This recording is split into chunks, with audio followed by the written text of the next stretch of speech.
Nous sommes en guerre.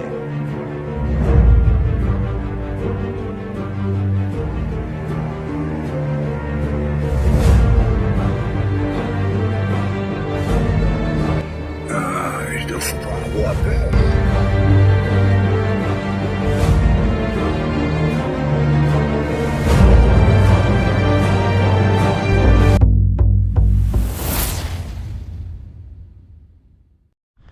Hey, salut à tous, bienvenue sur la chaîne Survival Résilient. Alors aujourd'hui, j'ai décidé de te parler un petit peu de survivalisme. Mais avant tout, je vais me présenter et t'expliquer qui suis-je, pourquoi et comment j'en suis arrivé là. Et ce que je compte te présenter comme contenu sur YouTube. Donc pour commencer, je m'appelle Aurélien, j'habite en France, plus précisément en Charente-Maritime.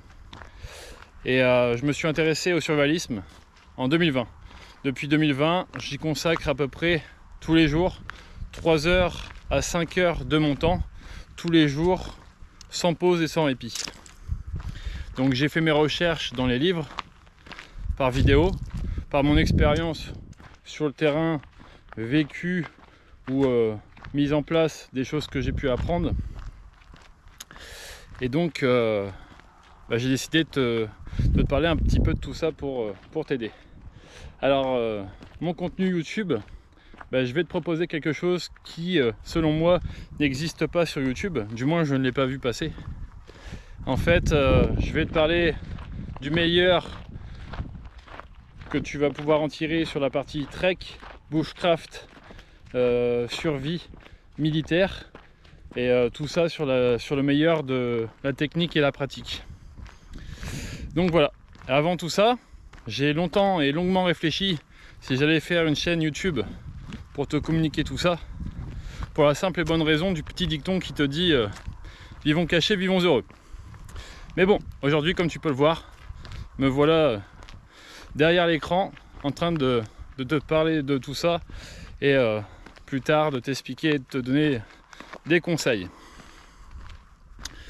Donc voilà, pour la présentation, je pense avoir fait le tour. Donc comme j'ai pu te dire, j'ai posé plein de questions à mon entourage, mes voisins, mes amis, la famille, ceux qui sont survivalistes ou même pas survivalistes, et en gros leur demander si jamais tu connaissais rien, quelles seraient tes questions. Et j'ai pris les questions qui revenaient le plus souvent, et celle qui revient le plus souvent, c'est: peut-on devenir survivaliste? Faut-il une expérience, pas d'expérience, et est-ce que tout le monde peut devenir survivaliste? Donc j'aurais tendance à dire oui, tout le monde peut devenir survivaliste. Est-ce qu'il y a besoin de diplôme? Non. Est-ce que tu as besoin d'une expérience? Oui et non. Je m'explique. Tu vas acheter ton matériel, je te conseille fortement du coup de l'utiliser, de te rendre compte par toi-même s'il est bien ou pas, léger ou trop lourd, fiable ou pas fiable, résistant ou quoi que ce soit. Et en gros, te permettre de bien le connaître. Donc déjà, ça, c'est mon conseil numéro 1. Ensuite, conseil numéro 2, j'aurais tendance à dire, peu importe le poids que tu fais, l'âge que tu as, en fait, il suffit de t'adapter.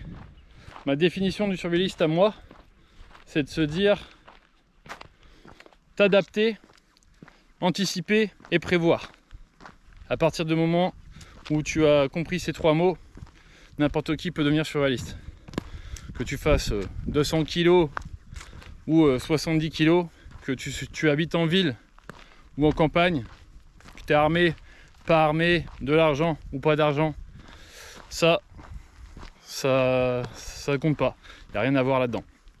Donc ça y contribue certes, mais c'est pas ça qui va faire de toi que tu ne puisses pas devenir survivaliste.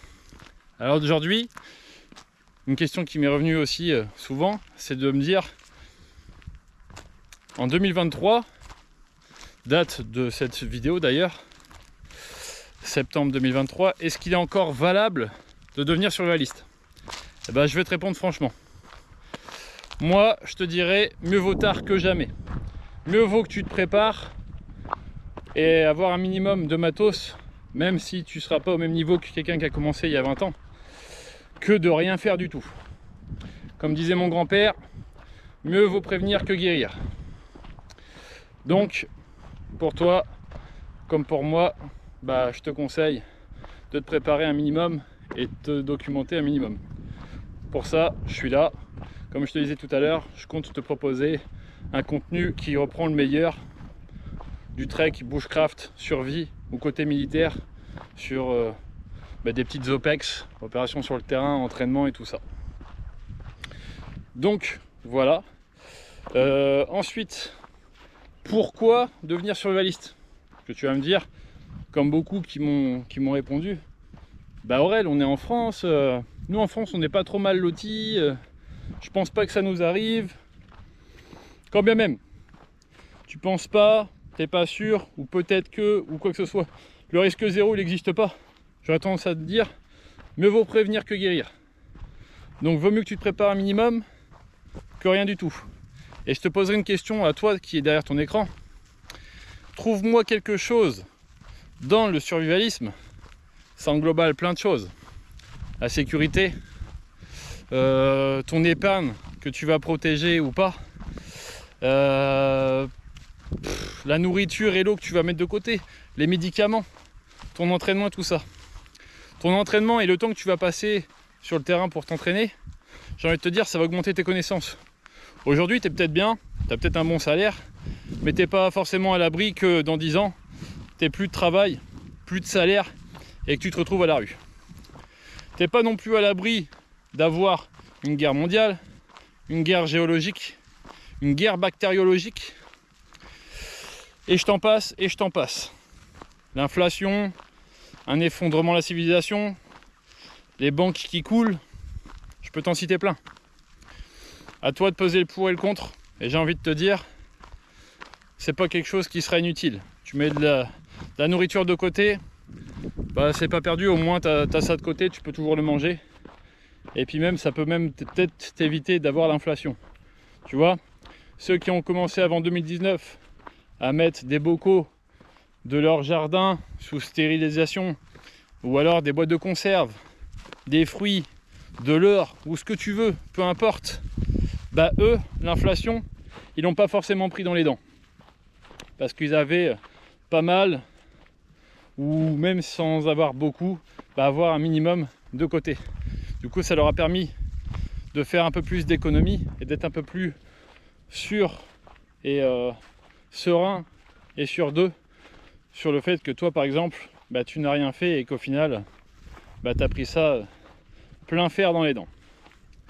Donc pour moi, je pense avoir assez résumé et t'avoir dit les meilleurs choix et les meilleurs conseils. Au final, le résumé, c'est que oui, je te conseille d'être survivaliste. Non, il n'y a rien qui ne sert à rien. Tes connaissances, ça ne te servira pas à rien. Le matos que tu auras chez toi, comme ton sac de survie ou ton sac d'évacuation, ça ne te servira pas à rien. Tes connaissances médicales que tu vas apprendre, ça ne te servira pas à rien. Les médicaments que tu auras mis de côté, tu ne sais pas ce qui peut se passer demain si tu as des enfants, ou même toi, ou quoi que ce soit. Tu te blesses, mais tu seras bien content de trouver ça. Je te donne un exemple. J'ai un enfant qui à l'heure d'aujourd'hui a 2 ans et demi. Et tu vois, l'année dernière, rupture totale de Doliprane pour enfants. Il n'y avait rien du tout. Et moi, il est en train de faire ses dents. Je fais comment là? Si j'ai pas mis de côté, je fais comment? Voilà, tu vois, c'est des petits détails comme ça. Ou alors, t'as connu, tu sais, quand tout le monde s'est dit confinement, machin, tout le monde s'est rué dans les rayons pour acheter toutes les pâtes et puis le PQ. Si toi, t'avais eu un minimum chez toi ou quoi que ce soit, t'aurais pas eu forcément besoin d'être là en mode merde, j'ai pas de pâtes parce qu'ils ont dévalisé le rayon, ou j'ai pas de PQ, je vais faire comment? Voilà, je peux t'en citer plein. Quant à la banque, tu sais, derrière chaque effondrement se cache une inflation ou une guerre ou ce que tu veux. Et je te parle pas sur moi, sur ce que je pense. Je parle sur des choses qui ont déjà existé pour certains pays ou quoi que ce soit. Donc, voilà, je pense avoir fait le tour, de t'avoir dit qui suis-je, pourquoi et comment, et à quoi ça sert, et si ça sert à quelque chose en 2023 d'être survivaliste. Donc je pense avoir fait le tour. J'espère que ça t'a plu. Si oui, eh bien je t'invite à mettre un petit like et surtout à t'abonner. Je compte vraiment te parler de tout au mieux et en publiant au minimum une vidéo par mois. Et pour ça, ce sera que grâce à toi la décision que tu vas prendre. Si je vois que j'ai beaucoup d'abonnés et que tu t'abonnes, eh bien je republierai. Si je vois que ça ne suit pas, je le ferai pas.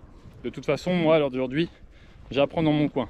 Si tu veux que je partage ça avec toi, donnant. Enfin bon, j'espère avoir fait le tour. Et sur ce, je te dis à bientôt dans les prochaines vidéos. Ou pas. Allez, à plus tard.